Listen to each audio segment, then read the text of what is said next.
And then you said Charlotte and Omar is different than Charlotte, son, and Omar. You were like, Christine, don't say anything. I did not say anything. But don't say anything. He's waiting for his walkout music. Red carpet. Bob is blocking me. So man, why did I get up this morning? Okay.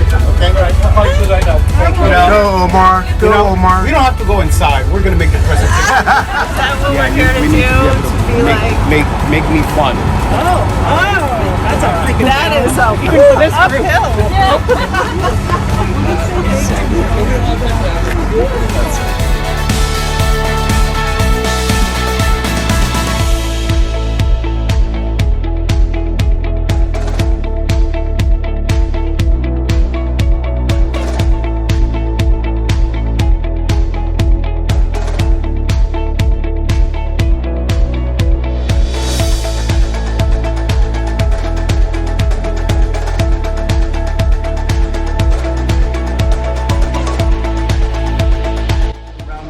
For Mr. David Hyde. David is our marketing manager, and he put this together for us, and he made it so special that he actually brought tablecloths in. These tables have never seen tablecloths today. I think John is going to be here as well. John Hackworth, who is a columnist, and I'm going to look at Bob, because Bob probably knows better than I do. He was part of, John, and maybe you could ask him about this, he was part of the team that won a Pulitzer Prize for this company. So that right there, that guy right there is Mr. Dave Woods, our digital sales manager, regional digital, but using the word newspaper is probably being a little bit too restrictive, because that's not what we are. We are more of a media company, and things have evolved over the years, et cetera, et cetera. So, this company, Suncoast Media Group, has properties in multiple locations. We have another building in Venice that runs the Venice Gondolier, it's part of the same family, and we have, I don't know if we have them up there, but in there we have presses as well, and a team there. Our finance department is there. We got a lot of different things going on there. We have another building in Northport on Tamiami.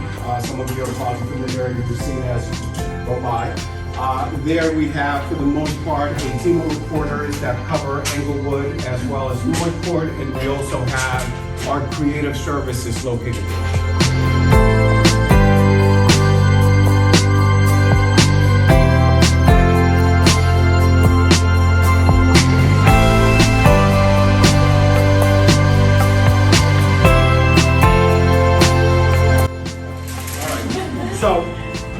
Remember this day, August 3rd, 1998. It's a very important day because that's actually beyond the fact that that's when I started in the business. It's not important because of that, it's just important. Yes. I'm not You following. can ask me later, right? Because it's about keeping government honest. And studies have shown that, I'm looking at you. I got a reporter. I've seen him quite a bit also. But studies have shown that in areas where the newspaper has gone away, and keeping a watchful eye on government, that corruption has risen, civic engagement has gone down, taxes have gone up, all of that, right? So that's kind of what started me kind of saying, it's like, okay, I work for an industry that I'm doing some good. You heard it from the folks at iHeartMedia when they talked about, what we do for the community, and we do kind of the same thing, right? We work for the community, we engage in the community. One of the things that I like about the industry is that this is, what we have, this is a media that is an engaged media, right? People are engaged, actively engaged in this media.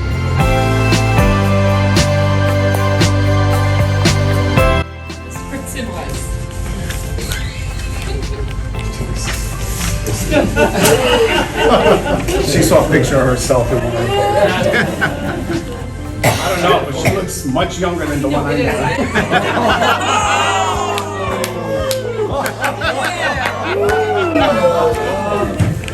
All right. Bro, Rough crowd, rough crowd. I'd like to welcome Dave to talk a little bit about, what his role is, what we do in advertising on the digital space, what are some of the things that we're working on, some of the things that are happening. And maybe David over there can talk to you about another revenue stream, which is events, because that's part of what we do as well. So, Mr. Woods? Hello, Leadership Charlotte. Hello. Hey, my name's Dave. As Omar said, I am the Regional Digital Sales Manager. That's a mouthful. And we're responsible for the properties here in Southwest Florida and our properties down in the Keys. I have been in the digital side of newspapering for a little over 20 years. We have just a wide variety of things we offer on the digital side. Solutions that not only get you our digital audience, but also bring you our total audience, because that's what it's all about.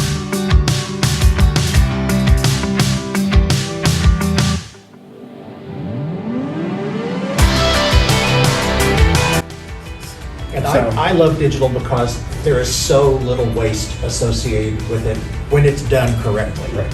You're putting your message in front of people who we know are willing to consume it on the device that they're willing to take an action on when they're willing to do it.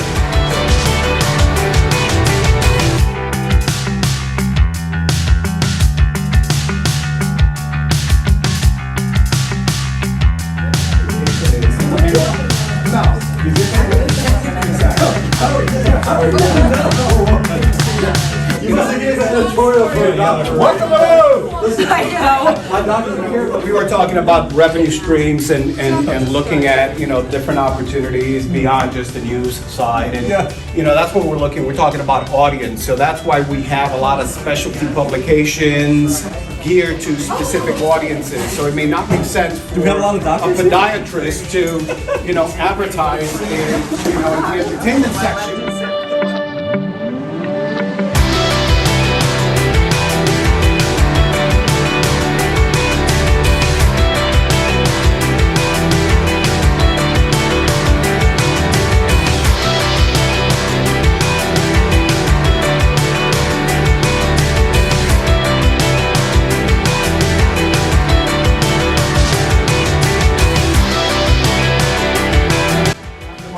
Manager for all of us here on the Sun Coast and in Key West as well.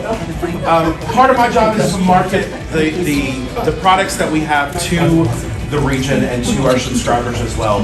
With our premium editions that come out once a month, these are paid products that are that have very little advertising but are added to the subscription of our newspaper to our core subscribers.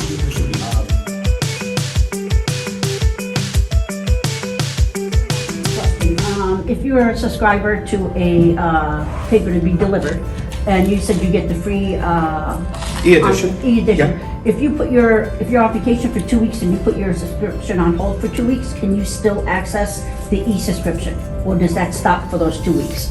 That's a circulation person, but yes, if not, we'll make sure to change it. But yes, you should absolutely. Have you guys seen your coupons decline though? Because all the big marketers now are doing their coupons to their apps and phone number and everything. Because I know when I go to Publix, I can just put my wife's phone number in there and whatever coupons are there. Yeah, and couponing and the coupons and the inserts in general. I'm going to tell you, COVID did a number on inserts. Our insert business has declined significantly, but it's more on the national side. So Adrian, would you put that down, BJ? Go for it. Go for it. Adrian, Teresa, and I are on the Charlotte County YPN committee that is brand new, and we have our first launch event on May 9th. It's a Cinco de Mayo party. You've all been invited. I've sent it to your Facebook page already. So if you can take a moment, go on your Facebook page, RSVP, and come support the Charlotte County Chamber of YPN. What is YPN? So it's the young. You don't have to be young, it's like we're on it, so you're good. So really, it's anyone in the community. We're going to have two focuses. Our primary focus, we think, because we're still developing what our mission is going to be mentoring opportunities for people in the community. So the young part is if somebody, has an air conditioning company and they're just starting out, we're going to mentor them with other people who are in that same field so that they can just kind of have masterminds, talk about what works, what doesn't work, what not to waste your time on, that kind of thing. The other side to that is we're also going to be doing fundraising for nonprofits in the community as well. So we really, really appreciate your support. It's going to be on the top of the Wyvern. It's Friday night. Should be a lot of fun. No cost to anybody. So is it Young Professionals Network or? That's what it's, Young Professional Network, yes, but, Everybody in this room would qualify. So, as Kristen was saying, it's going to be, engagement, social, development, mentoring, and, it's going to be not all fun and games. We want to have social, we want to have fun, because there's so many young professional groups in this community through multiple different organizations. So we don't want to mirror everything that's being done, but there's still intertwined. So it's going to be a multifaceted benefit to be part of this group, and just another arm of what we can do for our community and help our members grow and, again, put additional spotlight on their business and mentor and get them with other like-minded people. and if you are someone who would like to mentor, or if you'd like to be a part of that, if you like that idea, please see one of us, and we can absolutely get your name and that kind of thing. And it's May 6th, Mickey Mouse. Everything that says Cinco de Mayo, but I love that you guys said Sunset de Mayo because you guys skipped that one. That's good.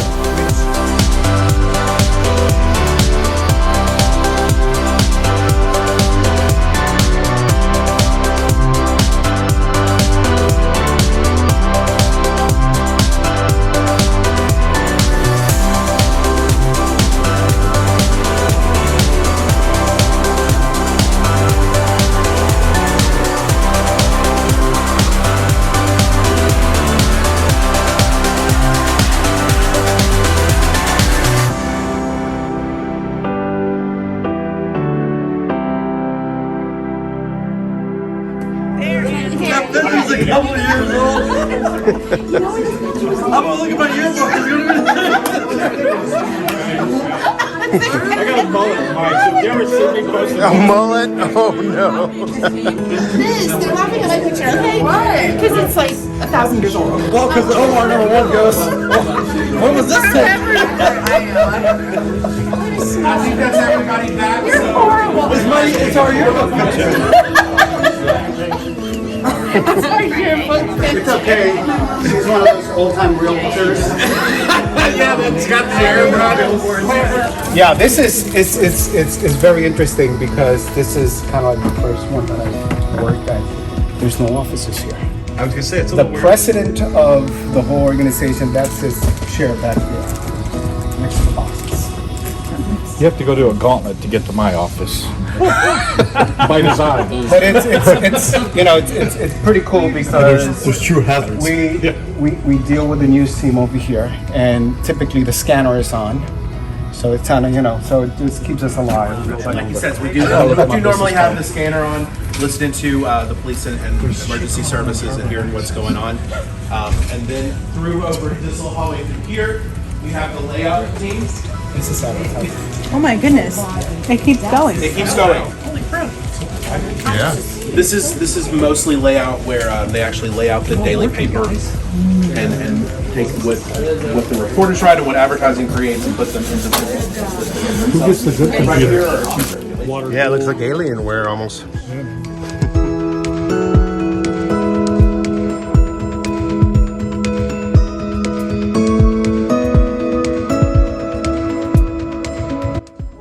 Are you printing them more locally? Or? Those are shipped to us.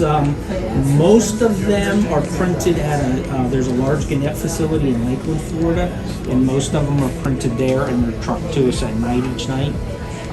Basically to all the locations. There's it's kind of a complicated thing, but there's actually multiple trucks. But they bring them to the distribution centers. It would vary quite a bit, but what would be the average number of stops that a carrier might make? Just a ballpark. That's a very good question. Yeah, it is. Ballpark is generally, when you include all products, pretty much most of the carriers are about a 250. Yeah, and then you get some of the ones that are bigger. I mean, they're definitely carriers that do well over 300. Done. Typically, they are teams, husband and wife doing it. They pack it in their SUV or their minivan or even in their car, and just one drives, the other one is bagging and throwing. And we pay per item delivered. So every paper, they're getting paid 25 cents, 30 cents, for that delivery. I'm sorry? What if they have an electric car? We still pay it out the same, and I don't have many, but I have had the things.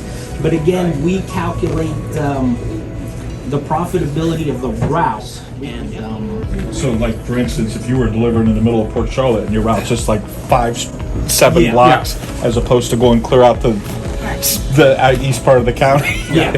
Very rural. it makes it definitely on your crew. So let's file in. Yeah. Because you'll hear why the weird lights. It's all pretty much digital anymore, so it's, you know, you're looking at a computer screen. You're not stripping up film and stuff like we used to do 25, 30 years ago. So you have digital files, which they work on, they put together. It gets transferred into this room, actually to a server, which goes to this computer standing that's on that table over there behind them. And then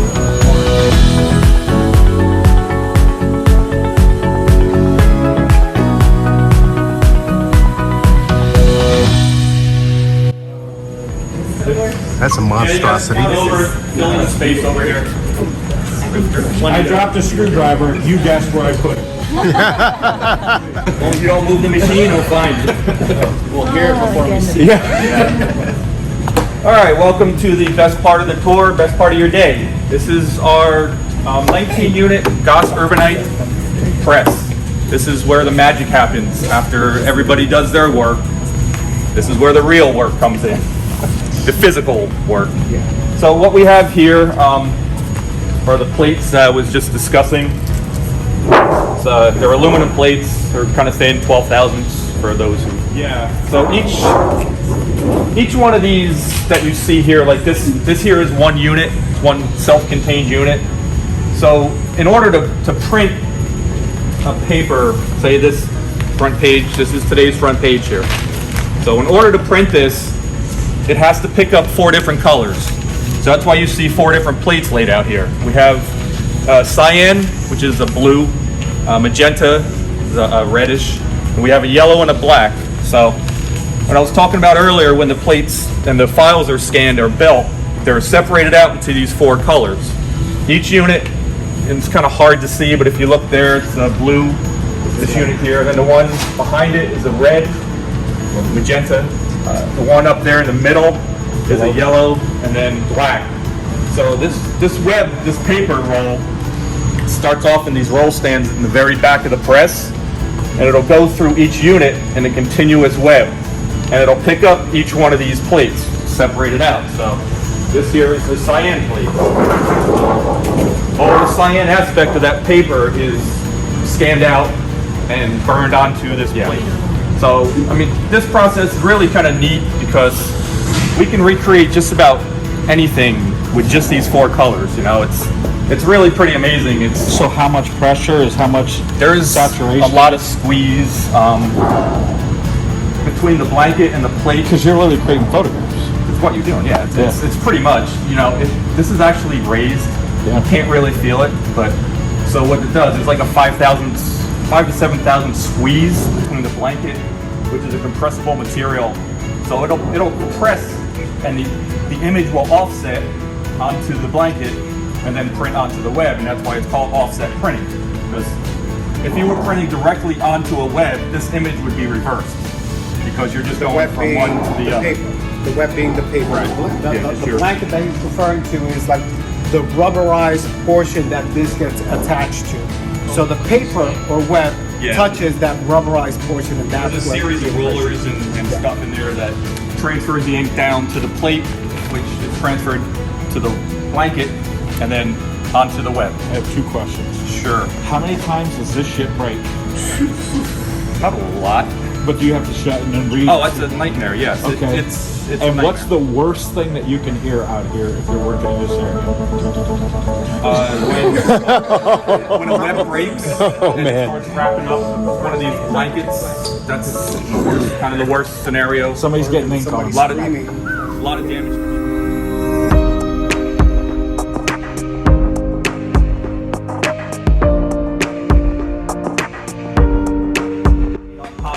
So what kind of adjustments do you have to do on these kids digitally? Or does it self-adjust? Oh no, this is all manual. It's hard to tell.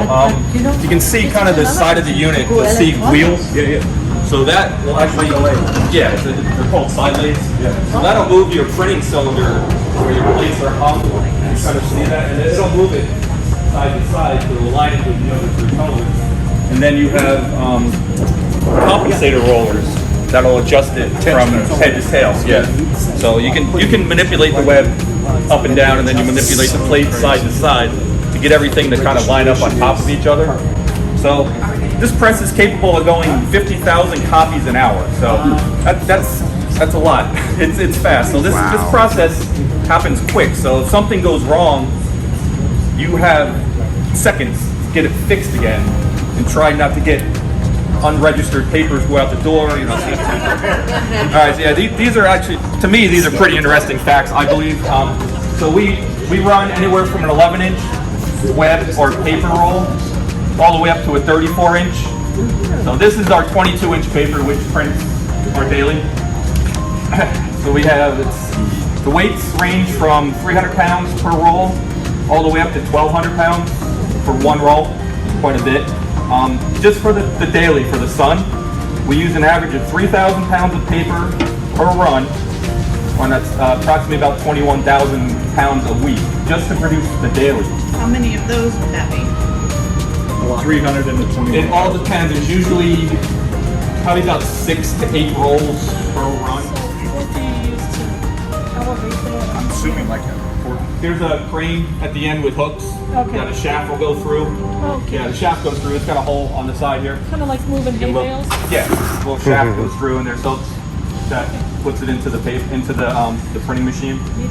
So, anybody guess how many miles of paper are right here? How much? No, that's the basis weight of the paper. That's a good guess though. 10 miles. Anybody else? It's actually 6 miles of paper around here. 6 miles. 6 miles, yeah. Wow. Well, yeah. So, I was talking before, during the course of the week, we run, I think, an average of 25 miles.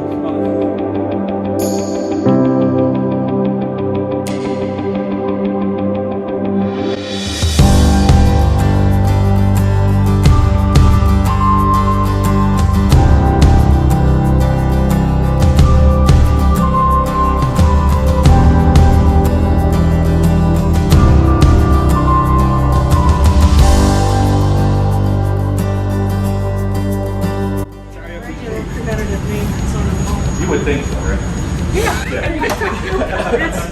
Yes. Almost out here cracking the whip. Say, we got time to maintain it. Actually, that's where I came from, the maintenance side. I started like on the roll 30 years ago and worked my way up.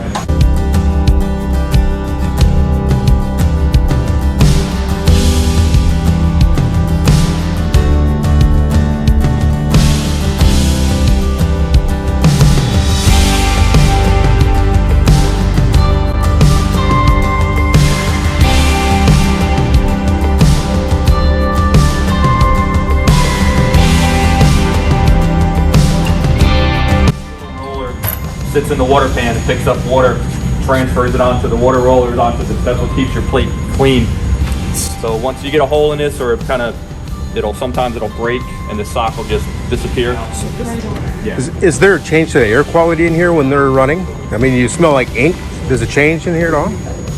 It does? Smell it when you walk in? Yeah, but I mean, I imagine when this thing is running, it's probably, You know what? is it a hazard situation? No, it's not. Okay. There's a lot of paper dust. As you can see, if you look, there's paper dust and Yeah. mist everywhere. I'm kind of nose blind to it because I've been working in it for so long. I don't really even smell it anymore. But You'll smell a lot of the You'll smell it, solvents and yeah. a lot of, like, when you open the pack of these rolls, sometimes you'll smell the sulfur from them. Mhm. Yeah, that's probably about like the nastiest that you can smell, besides underneath the press that gets all of your... sometimes the water system, if it's not cleaned in a timely manner, starts growing fun stuff, and Gotcha. yeah, it doesn't smell the most pleasant. Yes. When it's running, how many people does it take to make it run? If we're running this whole press, if we can run it as 2 different presses, because we have 2 different folders, I should have probably explained that more. To run this whole press, 7 people is a decent amount. get it to run. We've done it with leather. There's a window of acceptable quality when we start. I was gonna say, producing good these copy. look exceptionally sharp, I'm not gonna lie. These ones you give examples? Oh, they're not, but yes, you know, there is some defects in here, but that's pretty much, we have little targets. If you actually look at your paper on the corners, there's little circles, with little circle colors. I'll be told that there's little circles on the paper. So where I work, they would call this good. That's what I'm talking about with the. So when we have problems with our water, this is what happens. This is where your targets would be. So you guys don't even notice that stuff, right? On the papers, you guys don't. You don't see that, right? Yeah. A lot of people don't say that. Yeah, I always see that. So- It is what it is. Yeah, I know. When you normally look at a paper, you see the final product like that. When we look at a paper like this, we see all the imperfections.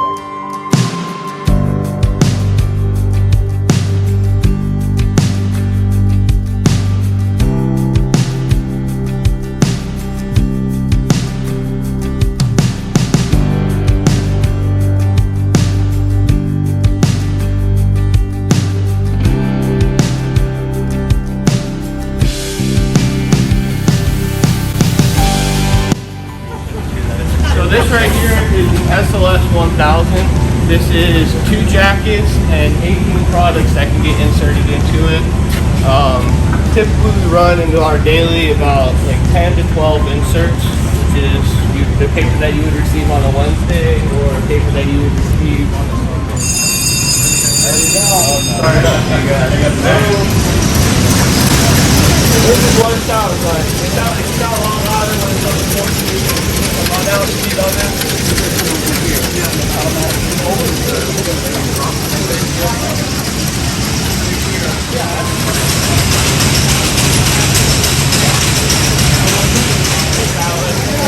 So you can insert at a separate time and just have them all ready for those papers. You know the inserts at a time. Well, if it's for the daily, what it's doing is you're coming right off the press and right to the mailroom, and it's getting inserted immediately. No, but I mean the inserts, you won't make the inserts. No, not all of them. Our premium editions, like our Go, our Pet Pollution that we just did, some of like the comics, stuff like that we do in-house.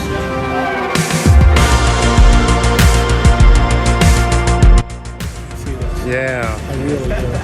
So there's no real redundancy built in, so that if one fails, you've got one to take over immediately. The system is down, it's got to be repaired on the fly. Oh my gosh. You got people out here waiting for the paper. Yeah, no kidding. Wow, that's got to be stressful. I've had times where I've had to be down for hours and I'm having to fix stuff and just to get the product out the door. And when things like that happen, we have the inserters start hand inserting to be able to keep up. After you run a production like this, like there's overage that you end up with? We have some overages. The overages are very minimal. It's more of a spoilage. Okay. So, like you can see with these hoppers, when they get loaded in, they have like needles on them. Yeah. These strippers. So sometimes the ads when they come in, they might not be 100% stacked right. Right. Like some creases in it. So the machine sometimes rips it apart. So that would be our spoilage and our waste that we would have. Okay. As far as like our numbers go, we're very dead on. We do not like to have any overages. So if any one person here has an issue, they stop the whole line. It'll stop automatically actually. After I have it set up to where after 3 misses or 3 doubles, the whole machine will shut off and I'll have lights on. Oh, that's cool. Flags can be under these balls. Yeah. We're trying to get paper together. Man. Yeah, That's not easy. That's kind of neat that it vibrates. It's a challenge.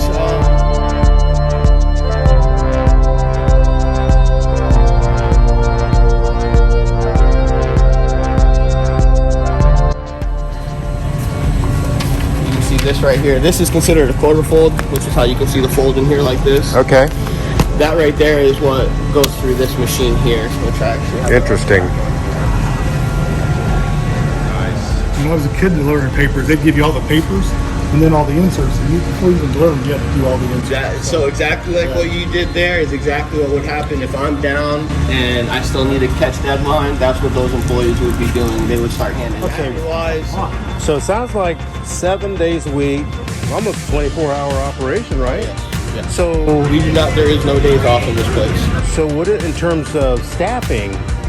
So you can only be here certain times. Who's your equivalent during those other periods of time? Really? Wow. All right, and I know that Bob wanted to make an announcement, but before that, thank you all for being safe with the heavy equipment.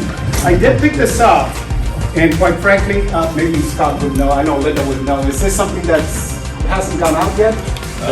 Throw it up on it. It's gone out? Okay, when did it go out? 2 months ago. I wanted to give you something that hasn't gone out yet. So you'll be the first one to see it. But this is one of our premium editions. We do this for our subscribers.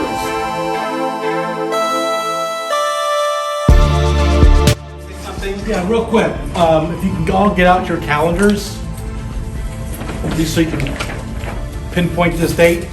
You know, when you started the year, you had your list of classes, and at the end, you were gonna have your graduation. Well, it was noted it was June 10th, okay? That date has changed, so I wanna make sure you're all aware of it. We're in the process of getting invitation out to you, the class, because obviously the invitations go out to you separately because you're free, as well as your +1, and then we'll send an additional invitation out to all the leadership alum. So, it's gonna be on Friday, June 17th. And it's gonna be at the Charlotte Harbor Event and Conference Center from 6 to 9. All right. So we just got that locked in, so I wanted to make you aware of it as soon as possible, so you can plan accordingly, even though it's a little short notice, but things happen. Brought up, I've been doing journalism since I was 19, and it was always go hit the streets, go talk to people, go call your sources. And nowadays, I can tell you some of the most popular stories that we've written in the last 2 months were things that I got on a neighbor's site or a social Facebook friendly West Villages or friendly Northport, friendly whatever is in the area. When people chat about it, we're kind of looking at it, and it's what I do in my spare time. But the thing about social media, I don't know if you've noticed, not everything is true. What? Really? It's on the internet. I understand. I hate to break the truth out there, but you have to definitely check it. We're not just sitting there and copy and pasting and saying, "Look, aliens have landed."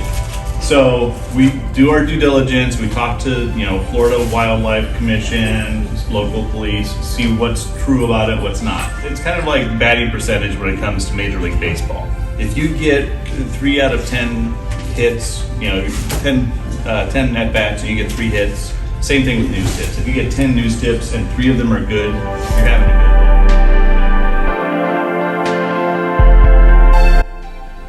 How do you separate that when you run a story, how it could really impact and hurt a big group, a community, versus, well, no one's really going to read that anyways, or hey, everyone's going to want to know about this? I mean, how do you kind of separate all that when you've got so many stories going in the paper? Are you talking about philosophy of? Yeah, pretty much. Well, a lot of it goes back to having done this for the better part of 30 years, just knowing what news is. Again, it goes back to, we get a lot of news tips that don't go anywhere. We'll sometimes get, interesting concepts for stories. Hey, I know that this is going on. Sure. We just have to sit there and say, it's a little like a police investigation without the paperwork. Is this? I was just thinking, how does they get fresh news out? No, we every night we start our run around 11 p.m. for the next day's edition. So if you decide at 3:30 what you're gonna run, how is that? They have to write it still, or are these just the? No, they're usually, so the reporters come in anytime between 8 and 10. I prefer the ones who come in closer to 8. But they're writing all day long, and essentially it comes down to, we'll have, any day we have between 12 and 16 local stores. Completely unrelated to what Scott's mission and world is. Mine is on the social media management and social media advertising side. David handles a lot of our marketing on social media. But I'm here, I guess, to talk about the commentary in our paper and the editorials and the letters to editor and all that stuff. And I'll be glad to tell you anything you need to know that I can about that. I've been doing that job, gosh, 10 or 12 years now. I've done every job in this newspaper since I came here as the business editor 28 years ago. We actually run about 97% of the letters we get. And the ones we don't run are either too long for our policy, which is 250 words, and the person refuses to read it. I love hearing these conversations about the daily paper, because I used to work for the Sun. I was an editor here for several years. And I am so glad I don't have to worry about some of those stories coming across my desk anymore. It's like, so good. First thing I want you to know about Florida Weekly is that it's not the Charlotte Sun. Some people get confused. We're also not a competitor of the Charlotte Sun. John? The Charlotte Sun is the community's paper of record. It's the daily paper. Every community should really have one. What they do, I can't do.